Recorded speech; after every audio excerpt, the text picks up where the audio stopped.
Hey, New Union Youth. This is Mackenzie Gravitt here, and I wanted to share with you a few things today from the book of Daniel. So our passages for today were Daniel chapter 1, verses 1 through 21, and Daniel chapter 6, verses 1 through 13, with an extra verse from Hebrews thrown in there. So you're all probably really familiar with the story of Daniel, especially the story of Daniel in the lion's den. But the last time that I studied Daniel kind of in depth, and my 7th grade girls might remember some of the things that I'm going to say because we talked about it a lot in Sunday school. But the last time that I read through the book of Daniel, something really stood out to me, and that's what I wanted to share with you all today. So first, a little bit of background on the book of Daniel. If you haven't read the entire thing, the very first verse tells us that Nebuchadnezzar, the king of Babylon, came to Jerusalem and besieged it. So that tells us that this book of Daniel is taking place during the exile period, when Babylon ruled over Jerusalem and took so many of the Hebrews out of Jerusalem.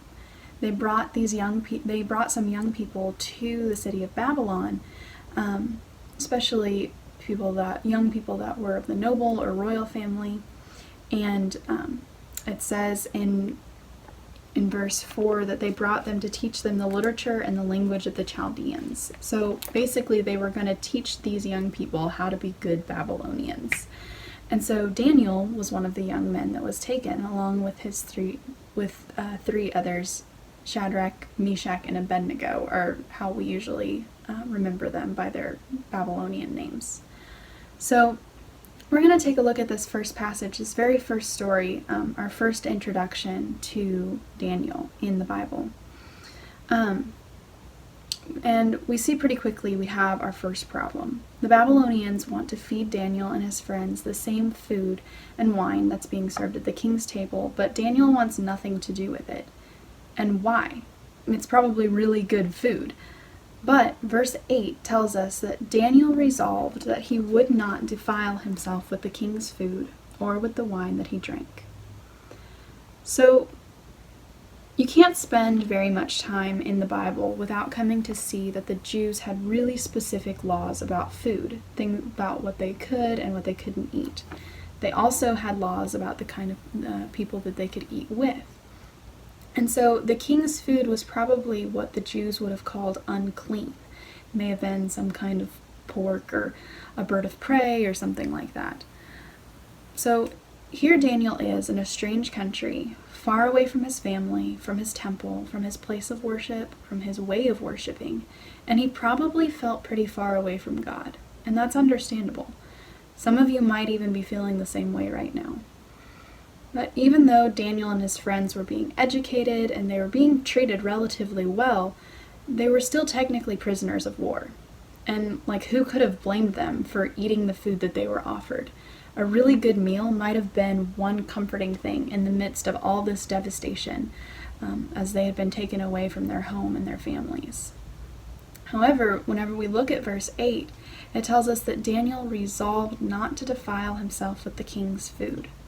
Instead, he asked for water and vegetables for 10 days, and then at the end of that time, he and his friends were better off than if they had given in and eaten the king's food. God blessed them for their faithfulness and their commitment to not defile their bodies with what was probably the easy or attractive choice. It would have been a lot easier for Daniel and his friends to take the food that had been offered to them, but instead they resolved to be faithful to the laws that they had been given by God in their scripture. So I want to challenge you guys to think, what is a choice that you've made recently that was easy or felt good, but you know it may not be something that's good for you in the long run? In fact, it could even hurt you in the long run. And think about what would have been the harder choice to make. When you think about what that harder choice would have been, consider, would you also be better off in the long run if you had made that more difficult choice? I'm going to move quickly through these last two passages and then we'll kind of wrap all this together. In Daniel 6, we have the story of Daniel in the lion's den, but our reading stops right after Daniel is caught by one of the king's officials for continuing to pray to God, despite the king's orders that no one should pray to anyone except for the king. Now, think about this for a minute. At this point in the story, Daniel is an old man. He's lived through 3 different kings.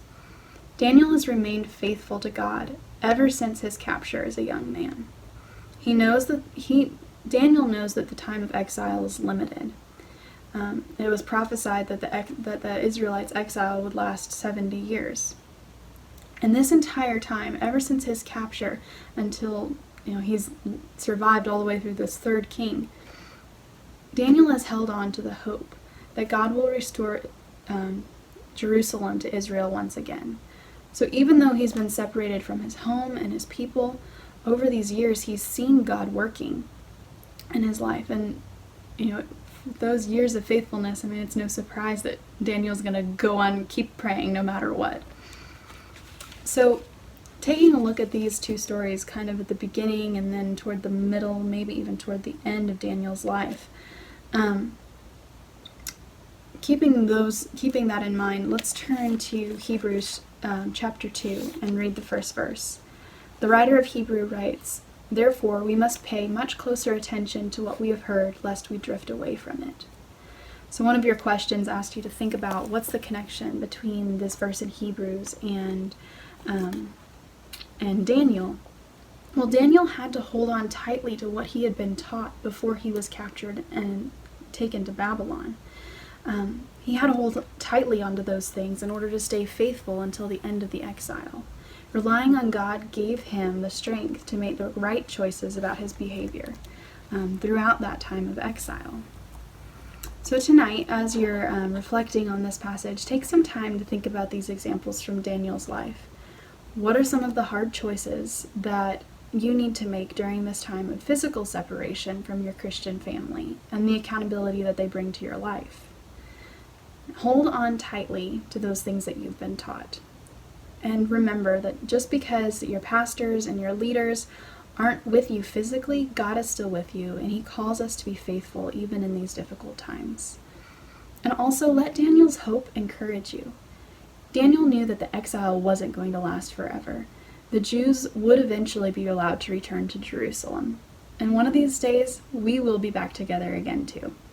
Hold on to those truths that you've been taught and make those hard choices now that will prepare you for faithfulness in the future. Hope to see you guys again very, very soon. If you have any questions, please let me know. I guess that's it for now.